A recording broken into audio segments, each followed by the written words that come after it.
दूसरे टाइप के मल्टीप्लिकेशन की बात करते हैं, वो होता है क्रॉस प्रोडक्ट। ठीक है, इसे वेक्टर प्रोडक्ट भी कहा जाता है, क्योंकि इसका जो रिजल्ट है वो हमें एक वेक्टर देगा।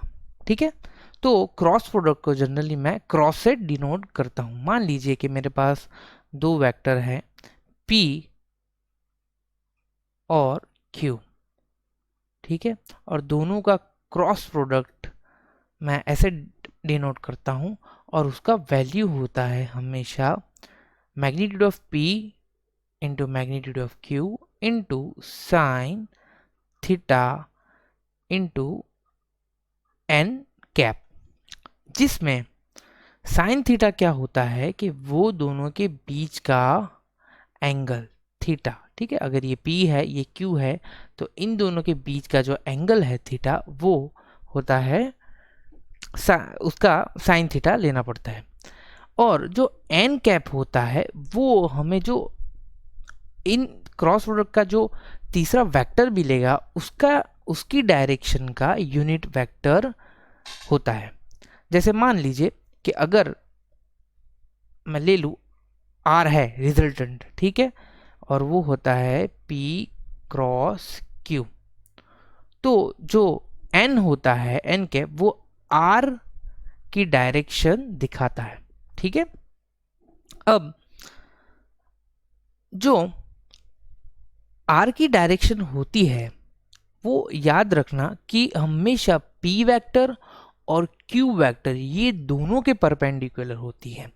तो यहाँ पे लिख लेते हैं कि resultant r is always perpendicular to p and q।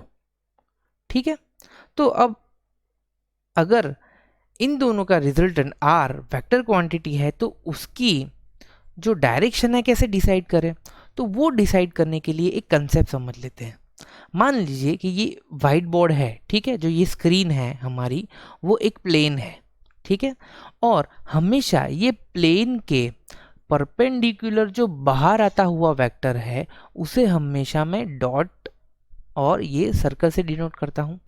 ठीक है, और ये वाइट स्क्रीन जो प्लेन है उस पे उसमें जो परपेंडिकुलर अंदर जाता हुआ, ठीक है, प्लेन के अंदर जाता हुआ परपेंडिकुलर जो वेक्टर है उसे मैं क्रॉस और ऐसे डिनोट करता हूँ।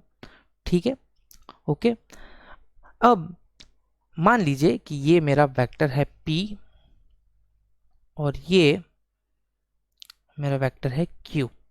ठीक है, अब मुझे यहाँ पे p क्रॉस q करना है, यानी r is equal to p cross q करना है। तो p राइट हैंडर, यहाँ पे राइट हैंड रूल के हिसाब से आपका जो राइट हैंड है वो उसकी जो फिंगर्स है वो हमेशा p टू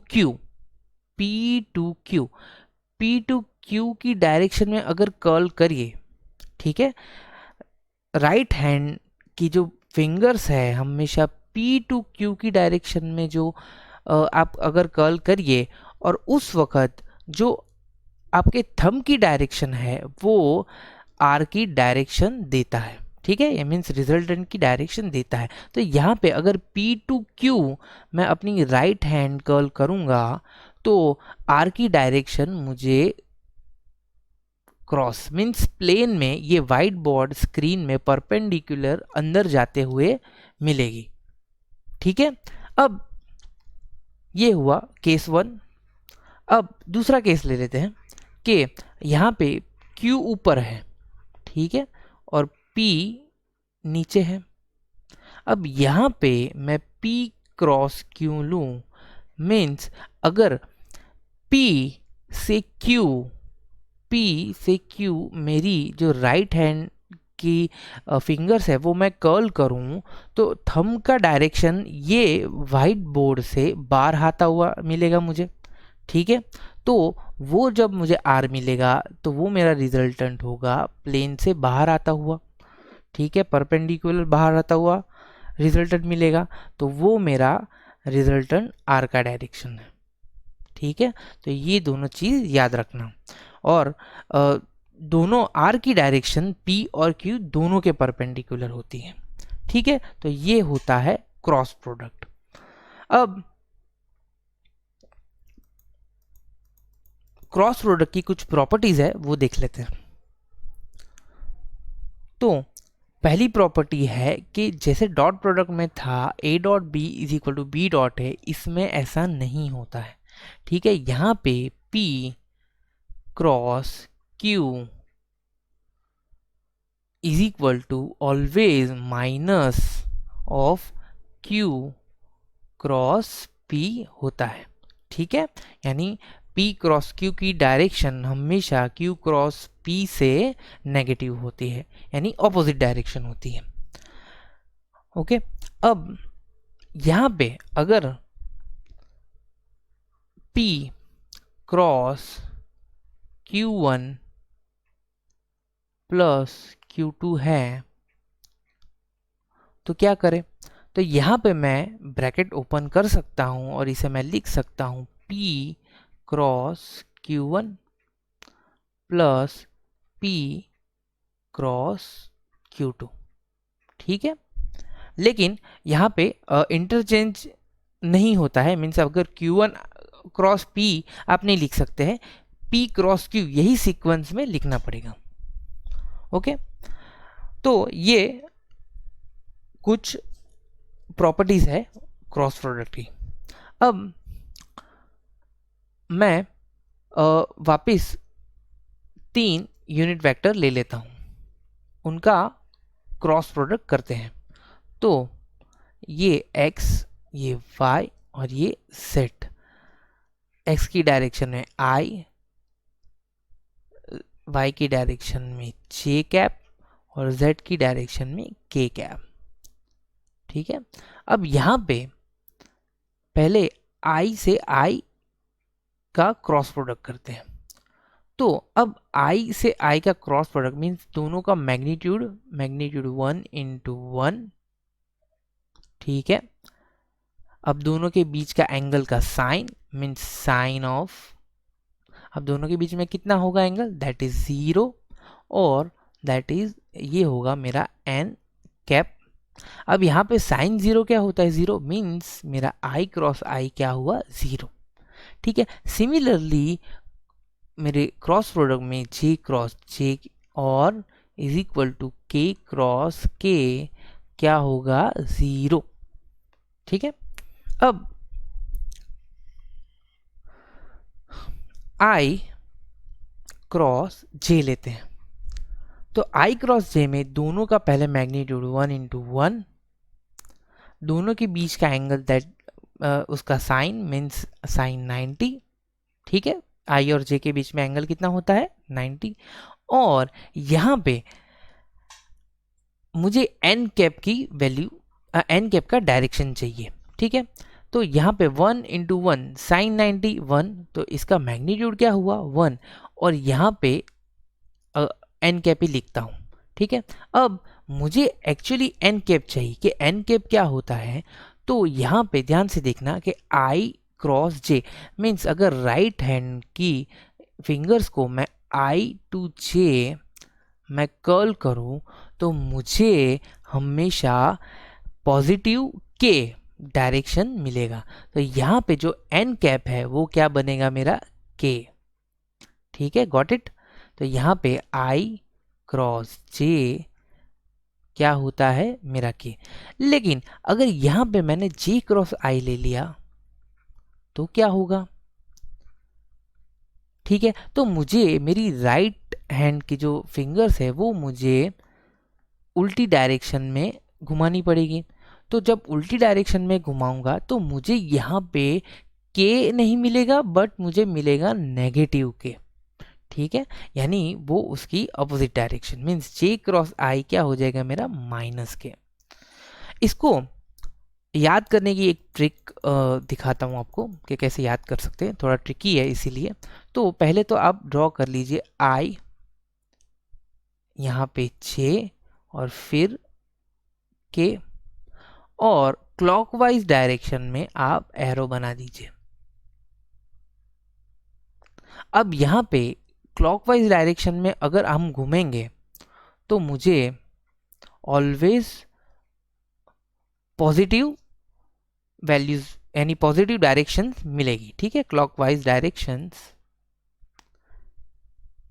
तो मुझे पॉजिटिव यूनिट वेक्टर्स मिलेंगे। मीन्स अगर मैं आई क्रॉस जे करूं तो यहाँ पे आई टू जे मीन्स क्लॉकवाइज, तो मुझे क्या मिलेगा, के, ठीक है। सिमिलरली अगर जे क्रॉस के करूं तो मुझे क्लॉकवाइज जे क्रॉस के, तो बचा कौन सा, आई, तो मुझे आई मिलेगा। और सिमिलरली के क्रॉस आई करूं तो के क्रॉस आई मुझे क्या मिलेगा, 6। अब एंटी क्लॉकवाइज डायरेक्शन लेते हैं।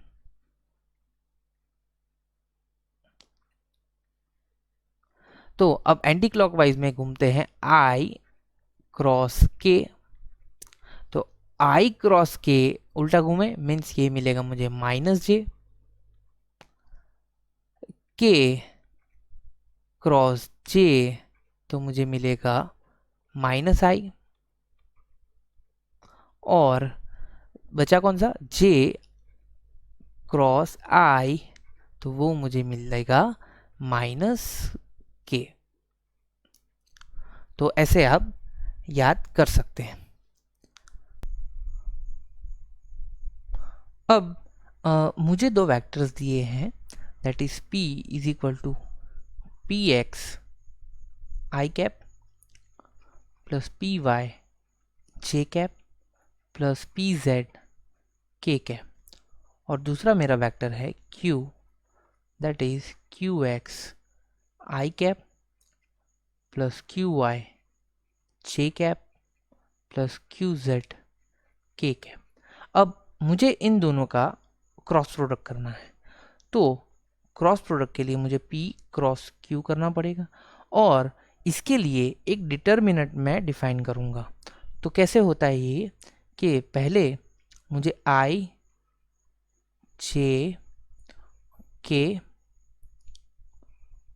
लिखना है, फिर सेकेंड रो में पहले p के components that is px py pz, और उसके बाद q के component that is qx qy और qz।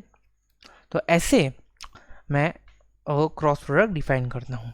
तो इसे फर्दर सिंप्लीफाई करते हैं, तो i, अब i है तो मेरा डिटर्मिनेंट क्या बना, that is py pz qy qz minus j, तो ये बना px pz qx qz plus k, ये क्या बना, px py qx qy, ठीक है। ये हुआ डिटर्मिनेंट का सिंप्लीफिकेशन। अब इसका फर्दर क्रॉस मल्टीप्लिकेशन करते हैं, तो i क्या हुआ, py qz minus pz qy minus j px qz minus pz qx plus k px qy minus py qx। तो ऐसे हम क्रॉस मल्टीप्लिकेशन करते हैं, ठीक है।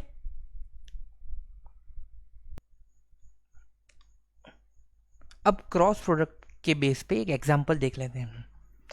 तो यहाँ पे गिवन है कि find the position vectors for point A and point B, also find r a cross r b. ठीक है, यानी क्रॉस प्रोडक्ट इनका फाइंड करना है। तो पहले तो इन दोनों के पोजीशन वेक्टर फाइंड कर लेते हैं। तो अगर कोऑर्डिनेट है ए तो उसका पोजीशन वेक्टर क्या होगा? तो कोऑर्डिनेट्स गिवन है एक्स, तो एक्स कैरेट एक्स कैप आई प्लस वाई कैप जे प्लस जेड कैप के। ठीक है, तो यहाँ पे एक्स वाई जेड क्या है? -3i plus 2j plus 5k। Similarly r b क्या होगा यहाँ पे? 3i प्लस 5j प्लस, अब यहाँ पे ये 0 है तो दैट इज 0k, तो ये होगा मेरा 3i प्लस 5j। ठीक है, अब मुझे इनका क्रॉस प्रोडक्ट फाइंड करना है, that is r a cross r b. तो वापस डिटर्मिनेंट बनाएंगे, तो दैट इज आई जे के, पहले आर ए के कंपोनेंट्स दैट इज -3 2 5, उसके बाद आर बी के कंपोनेंट्स दैट इज 5 3 5 और के तो है नहीं तो दैट इज 0। अब इसको सिंप्लीफाई करते हैं, तो यहाँ पे i इंटू ब्रैकेट 2 इंटू 0 तो that is 0 minus 5 into 5 that is 25 minus j -3 into 0 that is 0 minus 5 into 3 that is 15 plus k -3 into 5 that is -15 minus 3 into 2 that is 6। Okay,